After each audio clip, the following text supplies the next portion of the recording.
अभी आप अगर देखेंगे हमारे साथ ब्रिटेन के जो संपर्क है वो बहुत अच्छे हैं तुलना करेंगे जब इंडिया स्वाधीन हुआ था। मतलब आप अगर देखेंगे कि अफ्रीका के जो कंट्रीज़ है उनके साथ जो कॉलोनाइजेशन जो उसके कॉलोनाइज़र थे, फ्रांस बोलिए ब्रिटेन बोलिए किसके साथ भी उतना अच्छा संपर्क नहीं है जितना एशियन कंट्री के साथ उनके कॉलोनाइजर्स का है। सिंगापुर बोल लीजिए, मलेशिया बोल लीजिए, जो कुछ भी बोल लीजिए, वो सभी इसके कॉलोनी थे, आज ब्रिटेन के कॉलोनी थे। इंडिया, पाकिस्तान, श्रीलंका, बांग्लादेश, पूरा जो साउथ एशिया का पार्ट है वो पूरा ब्रिटेन का कॉलोनी था। फ्रांस ने इंडो चाइना पर कब्जा किया था। लेकिन आज अगर देखेंगे, आज हर पर्सपेक्टिव में ट्रेड बोल लीजिए, कॉमर्स बोल लीजिए, रिलेशनशिप बोल लीजिए, उनका बहुत ही अच्छा है हमारे साथ। इंडियंस जो है यूएसए यूके में पढ़ने जा रहे हैं, उनका जो सॉफ्ट कल्चर है, उनका जो डायस्पोरा है वो पूरा हम संभालते हैं। ब्रिटिश खाना जो है वो भी मतलब स्पाइस उन अगर मतलब पूरा ब्रिटिश खाना आप देखेंगे तो उनका एकदम स्पाइस के बिना एकदम मतलब मुंह में भी नहीं डाल सकते आप, इतना ख़राब खाना है वहाँ का। बोलना तो नहीं चाहिए। मतलब मैश पोटैटोस, मतलब आलू जो है उसको उबाल कर उसको मतलब स्मैश किया जाता है, वो खाना होता है क्या? पीज़, मतलब जो पीस है वो, बेकन्स। आपके पास कोई मसाले नहीं है तो आपका खाना खाना कैसे होगा? वो तो एक मतलब चबाने की चीज़ हो गई। तो आ, उनका जो फूड है वो पूरा हमसे लिया गया है। बटर चिकन लिया गया है, बिरयानी लिया गया है। वो आज कल्चरल मतलब ट्रेडिशनल उनका हो गया है पूरी तरह से।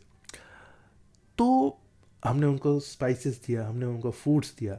उनका जो कल्चरल रिप्रेजेंटेशन है आज भी अगर आप देखेंगे, जो इंग्लैंड में है वहाँ पर रंगोली मनाई जाती है, वहाँ पर दुर्गा पूजा होता है, जो बंगाली कम्युनिटी है वहाँ पर दुर्गा पूजा होता है। फिर आप अगर जो जो हिंदू कम्युनिटी है वहाँ पर अगर जाएंगे तो वो जो हिंदू कम्युनिटी त्यौहार मनाते हैं वो भी होता है।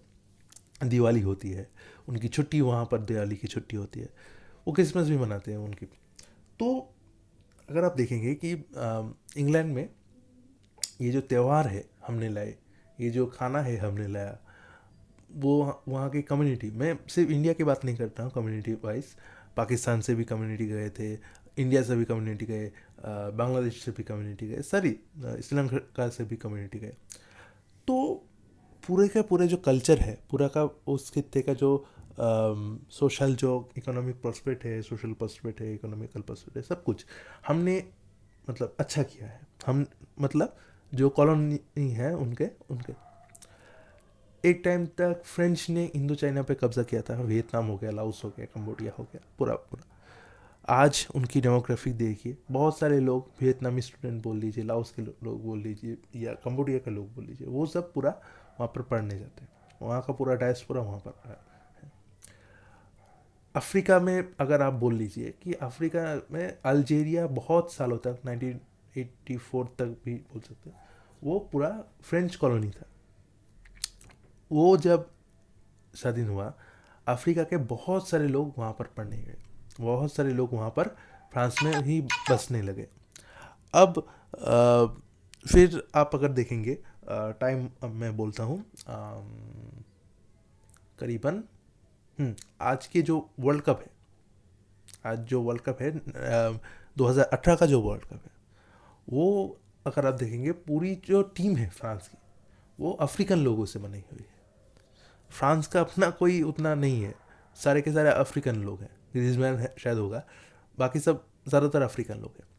तो ये चीज़ दर्शाता है कि पूरी तरह से जो है वो अफ्रीका, जो कॉलोनीज़ है अफ्रीकन बोल लीजिए, एशियन कॉलोनीज़ बोल लीजिए, वो जब हम आज़ाद हुए तो हमने ये नहीं बोला कि आपने हमको इतनी सालों तक कॉलोनी बना के रखा, आपने हमसे सब कुछ छीन लिया। एक टाइम तक इंडिया जो था, इंडिया और चाइना जो 50 से भी ज़्यादा जीडीपी के हकदार थे पूरे वर्ल्ड का, वहाँ से आपने एकदम मतलब भूखा नंगा कर दिया हम लोगों को।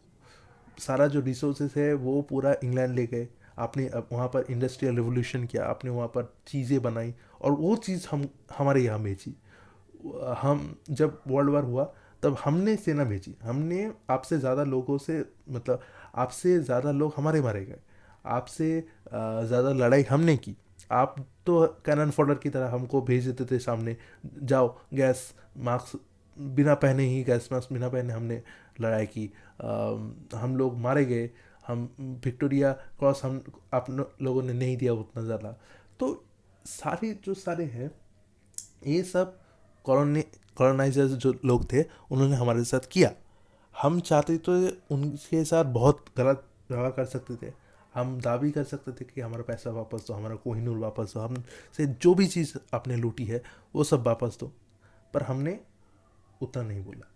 हमने बहरहाल रिश्ते सुधारने की कोशिश की। और हम मतलब पूरी जो कॉलोनी है, पाकिस्तान बोल लीजिए, अफ्रीका के कॉलोनीज बोल लीजिए, सब कुछ। तो ये एक चीज़ है, जब जब दुनिया बदली, जब कॉलोनीज धीरे धीरे स्वाधीन होने लगी पूरे second half of 20th century, मतलब 1950 से लेकर 2000 तक अफ्रीका की कॉलोनीज जो है वो स्वाधीन हुई 80s के बाद। इंडिया, पाकिस्तान, कोरिया और इंडो चाइना वो सब स्वाधीन हुआ 1950s के करीब। तो उतने साल तक हमने, मतलब धीरे धीरे जब इंडिपेंडेंस पाई हमारी, तब हमने कोई मनमुटाव नहीं रखा। हमने कोई ये नहीं बोला कि आप जो है वो बहुत ही ख़राब लोग थे, अगर आप तो थे आपने पूरी की पूरी मतलब कॉलोनी वहाँ पर आप हमारे यहाँ पर उतार दिए थे। लेकिन फिर भी हमारे मन में जो ग्रज था हमने उनको दबाए रखा, आपके साथ रिश्ते अच्छे किए, आप लोगों के साथ हमने ट्रेड्स किया, आप लोगों को जब भी सहायता मिली थी चाहिए थी, जब भी इंग्लैंड फ्रांस में कोई भी तूफान आता था, कोई भी मतलब मर जाता था लोग, पेरिस जो आतंकवादी हमला हुआ था तब भी हमने कॉन्डोलेंस बताई, हमने आपकी मदद भी की। आप जहाँ जहाँ बोले थे हम वहाँ पर भी लड़ने गए, या तो आपके साथ लड़ने गए या तो आपको बेसिस प्रोवाइड की। तो ये एक तरह से मतलब चीज़ें थी कि मैं यही बोलना चाहता हूँ कि एक टाइम तक कॉलोनीज ये सोचकर कॉलोनाइजेशन करती थी, एक टाइम तक वो सारी शक्ति, यूरोपियन शक्ति इस थिंकिंग के साथ कॉलोनाइजेशन करती थी कि हम जो है उनसे बड़े हैं, हम जो है उनसे ज़्यादा स्मार्ट है, ज़्यादा समझदार है, और हमारी ये जिम्मेदारी है उनको आगे बढ़ाना। हाँ, हम मदद नहीं चाहते थे, कॉलोनी मदद कभी भी नहीं चाहती थी, लेकिन वो सोचते कि थे कि हमारा जो वे ऑफ ट्रेडिशन है, हमारा जो वे ऑफ लिविंग है, हम जो कांटा चम्मच से खाना खाते हैं, हम जो त्यौहार मनाते हैं, हम जो चीज़ें करते हैं, वो उन लोगों से बहुत अच्छा है, बहुत हज़ार गुना अच्छा है। तो इस मनोभाव से आपने सब कुछ किया। लेकिन हमें जब स्वाधीनता मिली, हम कॉलोनीज़ को जब स्वाधीनता मिली, तब हमने उस व्यवहार को नहीं एक्सेप्ट किया। हमने उनके साथ कर तो बहुत कुछ हो रह सकते थे, लेकिन उनके साथ जो दोस्ताना संबंध है उसको बहाल करने की कोशिश की, जो एक अच्छा संबंध है उसको बहाल करने की कोशिश की। तो इसमें ही हम और कॉलोनी का फ़र्क है। अगर आपसे कोई पूछे कि हम जो है ब्रिटिश से कैसे आगे हैं, तो यही बात है कि हमने माफ़ी दे दी उनको। हालांकि उन्होंने माफ़ी कभी मांगी नहीं, हालांकि उन्होंने कभी पैसा भी वापस नहीं किया, कोहिनूर भी वापस नहीं किया, पर फिर भी चलो ठीक है, जो हुआ है पीछे का हुआ है, माफ़ कर देते हैं। और यही बड़ी बात है कि आप अगर देखेंगे कि जो माफ़ी मांगने वाला, मतलब जो माफ़ कर देता है वो बहुत बड़ा हो जाता है। तो वही बात है। तो आज के लिए इतना ही। थैंक यू सुनने के लिए। आप कमेंट पे लिखिए नेक्स्ट कौन से टॉपिक में आप चाहते हैं, और शेयर कीजिए और इसको लाइक कीजिए, सब्सक्राइब कीजिए चैनल को। Thank you.